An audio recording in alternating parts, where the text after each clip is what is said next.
Bonjour, bienvenue dans cette vidéo. On va voir ensemble la différence entre l'accent UK et US. C'est une question qu'on me pose tout le temps. On me demande quel est l'accent le plus courant, quel est le meilleur accent à apprendre.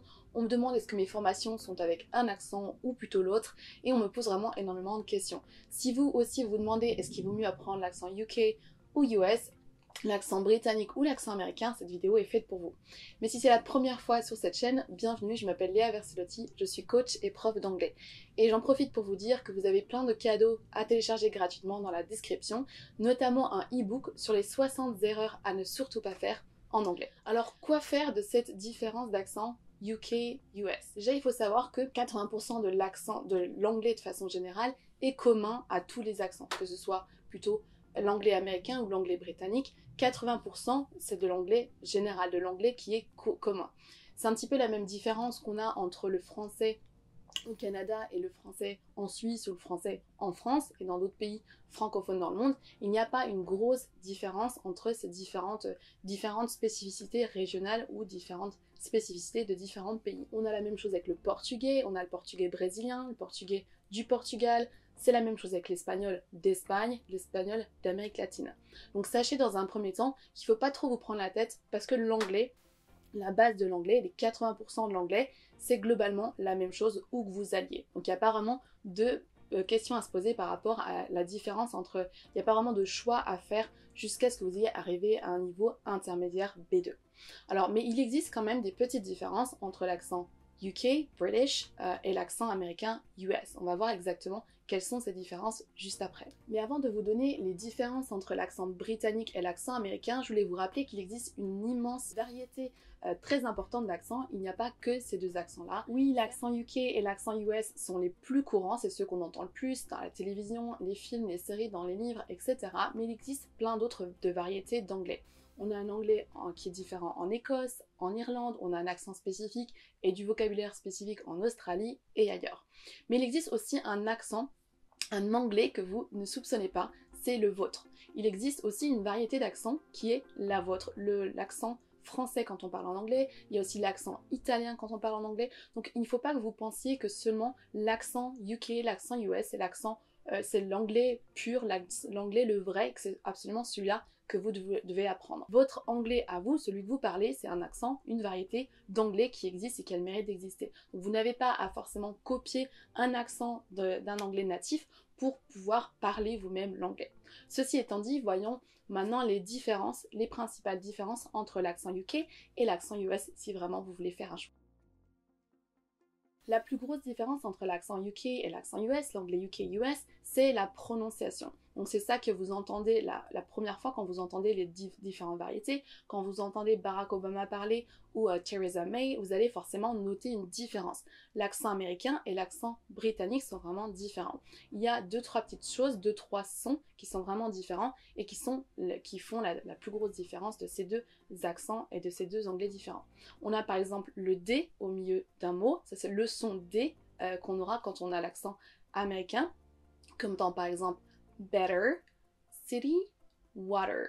Le T dans ces mots, au milieu du mot, va se transformer en un son D, alors que dans un accent britannique, on va conserver un son T. Better, city, water. Écoutez la différence, je recommence avec l'accent US d'abord et l'accent UK ensuite. Better, better. City, city. Water, water. Donc là, forcément, on entend une différence. Et là, oui, en effet, si vous voulez faire un choix, allez vers l'accent qui vous semble le plus joli à l'oreille et le plus facile à prononcer pour vous. On a aussi une différence par rapport au R à la fin du mot. Écoutez la différence entre l'accent US d'abord et l'accent UK ensuite. Water, water. Doctor, doctor. Sister, sister. Vous entendez que l'accent US, on va rouler le R, water, water, alors que l'accent UK, on va même pas prononcer le R. On va se terminer la syllabe quasiment sur un son E. Water, doctor, sister. Là aussi, allez à la facilité, à ce qui vous semble le plus joli à l'oreille et ce que vous avez envie d'avoir comme accent.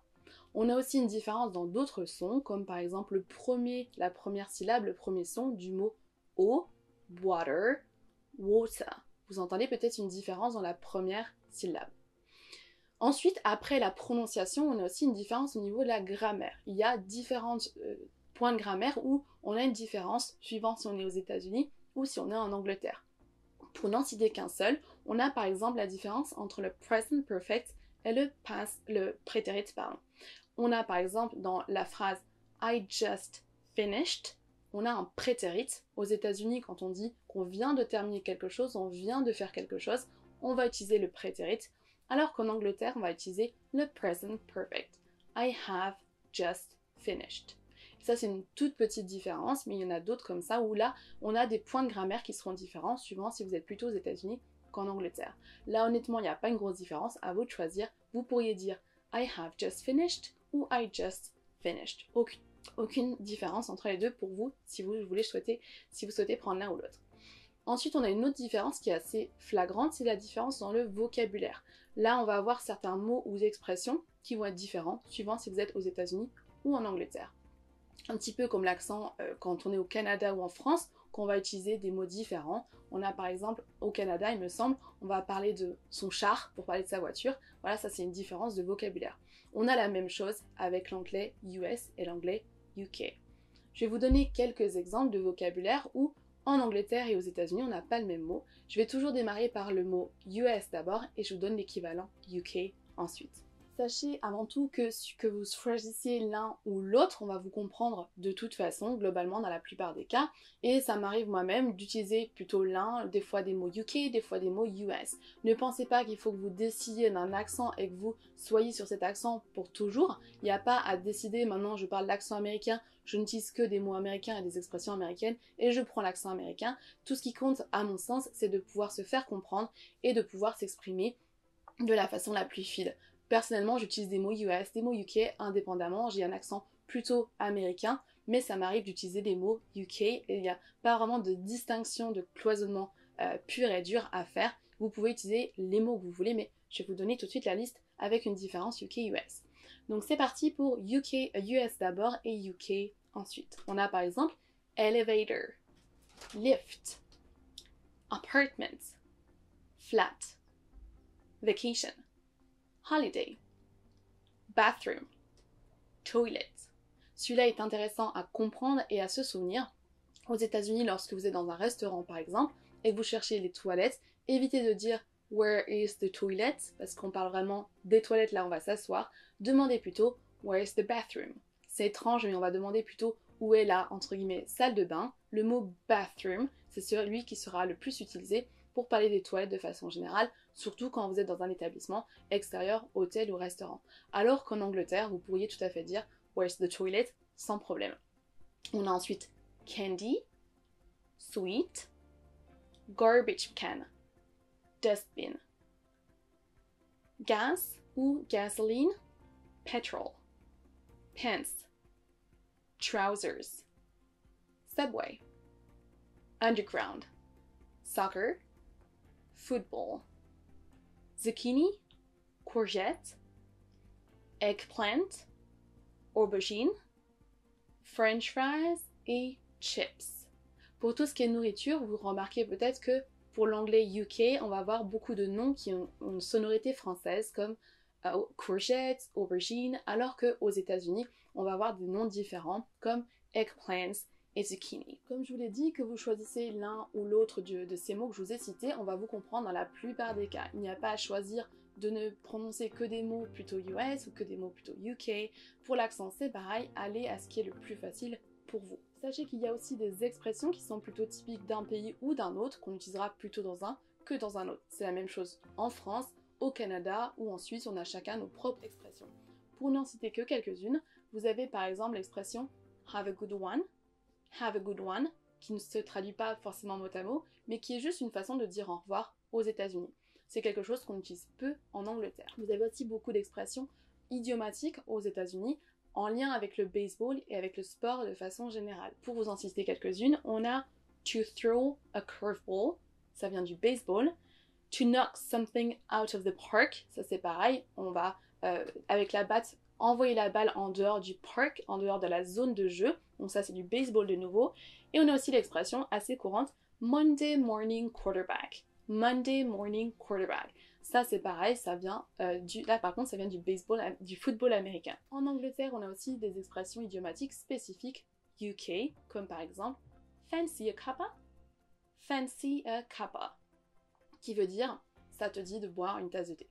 A cuppa, c'est une réduction de a cup of tea, a cup of tea. Vous entendrez rarement un Américain demander fancy a cuppa. Par contre, c'est très très couramment utilisé en Angleterre. On a aussi l'expression alright, qui veut simplement dire est-ce que ça va? C'est une façon de demander si la personne va bien. Vous entendrez peut-être en Angleterre aussi I'm knackered, qui veut dire je suis claqué, je suis crevé, je suis fatigué. C'est une expression qui est familière. On va aussi beaucoup dire I'm chuffed to bits, qui veut dire je suis hyper content, je suis ravi. Les Anglais vont aussi beaucoup utiliser le mot bloody. It's bloody cold. It was bloody good. C'est une expression familière qui veut juste dire vachement ou vraiment. It's bloody cold. Il se fait super froid, il fait vachement froid. On a aussi that's rubbish, qui veut dire c'est du grand n'importe quoi, c'est des bêtises. Aux États-Unis, on dira plutôt that's bullshit. That's rubbish, that's bullshit. Et la dernière, on a cheers, qui veut dire merci. Pareil, c'est une façon très britannique de dire merci. Aux États-Unis, on l'utilisera plutôt pour trinquer, cheers, pour dire santé, plutôt que pour dire merci. On a aussi d'autres spécificités dans d'autres pays, comme en Australie, où on utilisera des mots comme mate, qui, quand on le traduit mot à mot, veut dire pote, mec. C'est une façon de saluer quelqu'un. On pourra dire good day, mate. Good day, mate. Une façon de dire salut mon pote, salut, ça va. C'est quelque chose qui est très australien et qu'on n'utilisera pas forcément dans d'autres pays. On a aussi des mots très spécifiques en Australie, comme le mot Barbie, qui veut dire barbecue. C'est souvent, on utilise beaucoup en Australie des mots qu'on a raccourcis et auxquels on ajoute un i à la fin. A Barbie, pour dire donc barbecue. Donc voilà pour un petit tour d'horizon du vocabulaire qui peut être spécifique, oui, en fonction du pays où vous êtes.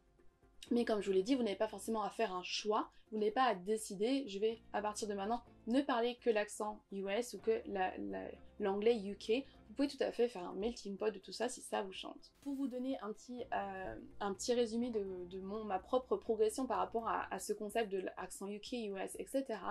Au début, quand j'étais à la fac, j'avais que des profs qui avaient un accent très UK, donc j'essaie de reproduire cet accent moi aussi. J'avais la grammaire UK, j'essaie d'utiliser du vocabulaire très très UK, comme on me l'avait appris.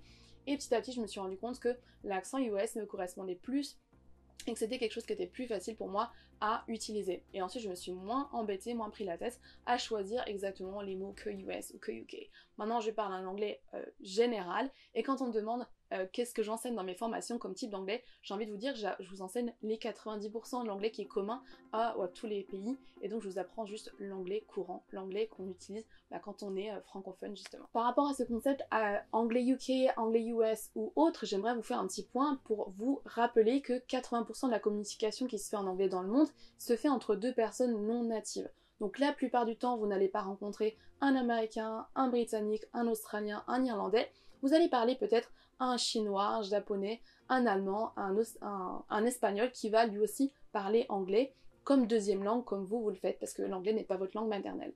Donc il y a pour moi il n'y a pas vraiment à se prendre la tête par rapport à avoir un accent spécifique de l'un comme de l'autre, en tout cas jusqu'à un niveau assez avancé. Je vous conseille de plutôt vous orienter sur l'anglais général de toute façon, et ensuite quand vous aurez un niveau suffisamment avancé, vous pourrez là oui aller essayer d'avoir un accent spécifique, mais il n'y a pas lieu de trop se poser de questions avant d'avoir atteint un niveau avancé à mon sens.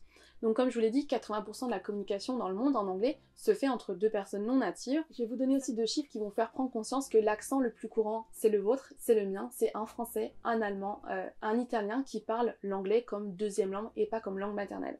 Sachez qu'il y a 378 millions d'anglophones, donc de personnes dont l'anglais est la langue maternelle, mais il y a aussi 443 millions de personnes qui parlent l'anglais comme deuxième langue. Donc ne vous forcez pas à avoir un accent spécifique, tant qu'on vous comprend, à mon sens, l'accent c'est vraiment the icing on the cake, la cerise sur le gâteau, mais il n'y a pas lieu de se prendre trop la tête avant d'avoir un niveau avancé. Donc votre accent, c'est déjà l'accent le plus courant qui existe en anglais. Pour conclure, j'aimerais vous dire que entre UK, US, faites votre choix et faites ce qui vous fait le plus plaisir, mais il n'y a pas forcément de choix ferme et définitif à faire. Et sachez que l'anglais, c'est une langue internationale, c'est une langue qui est utilisée par tous et qui n'est pas réservée aux natifs ou qui est réservée à seulement ceux qui ont un super accent, etc. Donc j'aimerais dans cette vidéo vous faire prendre conscience que c'est un choix qui vous sera personnel, mais vous n'êtes pas obligé non plus de choisir. Je n'ai pas forcément fait le choix de n'apprendre que l'accent spécifique US et de n'utiliser que du vocabulaire US, de n'utiliser que la grammaire US. Je parle un anglais courant et j'utilise des mots de tous les bords, de tous les pays, et j'utilise des expressions qui sont aussi bien UK, aussi bien US. À vous de faire votre sauce, de faire votre choix, mais ne vous sentez pas obligé de faire un choix définitif et ne vous sentez pas à la pression de devoir avoir un anglais natif, d'avoir un accent spécifique d'une région parce que vous trouvez ça, vous avez l'impression que en ayant un accent proche d'un accent natif, vous serez plus facilement compris ou vous allez plus facilement vous intégrer ou je ne sais quoi. Donc à vous de faire votre choix, je vous laisse me dire dans les commentaires ce que vous pensez de cette vidéo. Si elle vous a plu, pensez à me donner un like, ça me fait hyper plaisir. Pensez aussi à vous abonner à ma chaîne YouTube pour recevoir des notifications pour toutes les prochaines vidéos et je vous dis à bientôt, bye.